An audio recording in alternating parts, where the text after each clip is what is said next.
Hello guys, welcome to my YouTube channel. May share lang po ako sa inyo guys, mabilisan lang. Sana po makatulong sa mga baguhang technician po dyan, sana po makatulong. Ito po ay Poco X3 Pro. Problema po nito guys, hindi nagcha-charge. So dinala sa ibang technician, ang findings, sira daw yung battery. So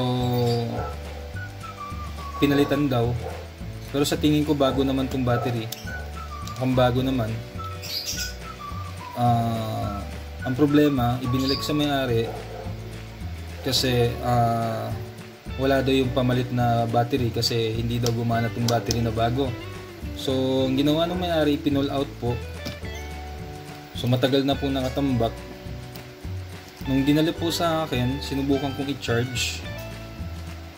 Dun sa schematic charger, lumalabas po ay 0.10, so masyadong mababa.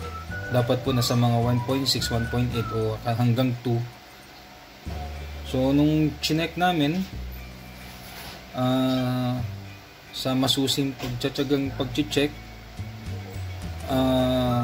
napansin po nung kapatid ko, kasi technician din po siya, napansin niya yung flex po na to ay shorted. So dito po mapapansin po nito, kung makikita ninyo, ito po, may sunog po to na part,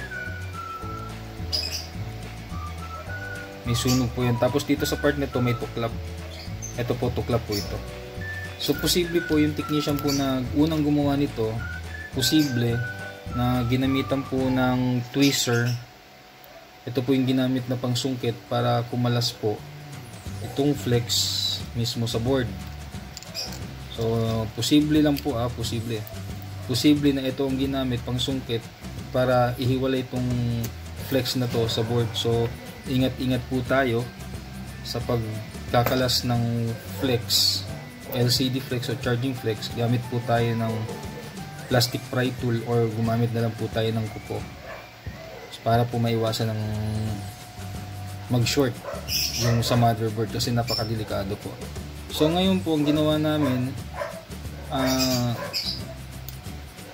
ang senaryo, pag dinidiinan ho itong charging flex, pag dinidiinan ng ganon, nagcha-charge pero nag-overheat po. Overheating po itong dito sa part na to, nag-overheat. So nag-decide po kami na magpalit dito ng charging flex na replacement. Pero ganun pa rin po, nagcha-charge naman po ito. Ang problema lang po, wala na po yung turbo charging niya, hindi na po nagtu-turbo charge. Tapos po, isa pa, umiinit po ang CPU. So hindi na po ito pwedeng gamitin sa hard game kasi yung CPU umiinit. Ang importante lang po na nabuhay yung unit. Buhay na po itong unit na to dahil may tinanggal po kaming cap dito. Dito po. Ito po yung cover nito. Tinanggal namin kasi dito po mayroon pong parts na humiwalay na. May isang capacitor po to dito na lumihis na po ng pagkakahinang. So ibinalik lang po sa dati. Posibleng uminit din po ito kaya nalusaw yung hinang nito. Kaya ibinalik lang po namin sa dati. So ang ginawa ko na rin po para ma-eliminate po ng konti yung overheating po ng CPU, dahil nandito po yung CPU, naglagay na lang po ako ng thermal paste. Pangsamantala lang po yan para mabawasan po yung overheating. So nagsubok na rin po ako mag-play ng video kanina. So nabawasan nga po talaga naman yung overheating. So kung meron po kayong mga Poco X3 na ganito po ang problema, overheating po ang CPU, try nyo na lang po na nalagyan nyo po ng thermal paste pansamantala. Pero wag nyo pong asahan na tatagal po yan. Kasi pagka ganito po ang sira ng phone, tuloy-tuloy na po ito. Ang gusto lang po ng may-ari nito ay mabuksan uli yung unit para makuha po yung mga files na nandito mismo sa phone. So yun lang po guys, i-share ko lang po baka sakaling makatulong. Kung naka-encounter po kayo ng ganitong klaseng problema, try nyo pong subukan tong ginagawa ko. Kung overheating po yung CPU, subukan po ninyong lagyan ng thermal paste. Ako po nasubukan ko po, hindi po talaga uminit yung CPU, pero pang panandalian lang po yun kasi pag natuyo po yung thermal paste na yun, mag-overheat na naman po ito. Iinit na naman kasi wala na po, tuyo na po yung thermal paste. So pansamantala lang po ito. O pakita ko po sa inyo na nagcha-charge na po itong phone.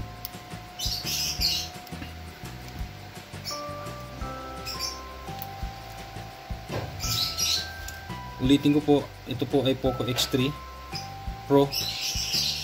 Yun po yung model.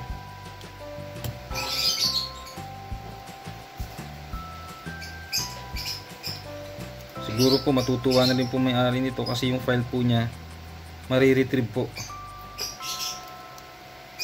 Kasi nga po medyo may katagalan na pong hindi nagagamit tong phone. So ipapakita ko lang sa inyo na yung unit ay buhay. Pero matagal, mga buwan na rin po itong nakatambak sa kanila dahil hindi nga po nabuhay ng unang technician. So naswertehan lang po dahil na-open po yung unit. So babalik ko na po yung battery. Connect na po lahat. So charge ko.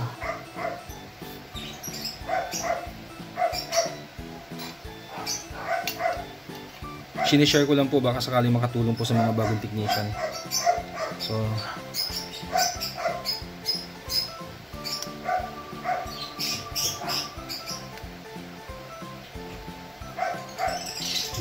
yun guys, nabuhay yung unit. Tapos nag-charge na po. Pero wala na po yung turbo charge po nito. Hindi na gumana. So importante po nabuhay yung unit. So try natin i-on. Wait lang po ha. Kasi hindi pa nakakabit yung switch nito. Kailangan kong diyan sa likod.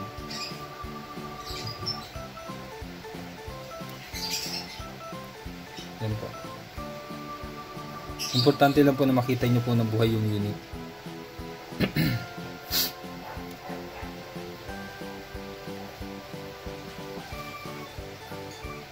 So marami na rin daw pong sumubok na mag-reball nito, pero ganun pa rin po bumabalik sa dati, nag-overheat pa rin. Kasi nga po sakit daw po talaga to ng Poco. So ako nga po ngayon lang din po ako naka-encounter ng ganito.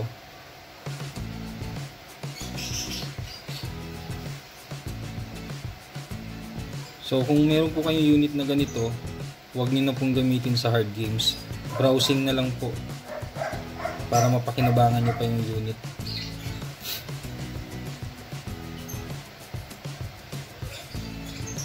Di rin po natin alam kung hanggang kailan po tatagal yung CPU nito kasi nag-overheating na po.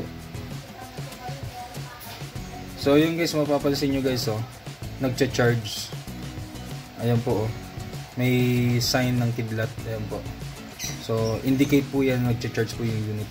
So try ko po na tanggalin yung charger tapos i-charge natin habang buhay yung unit.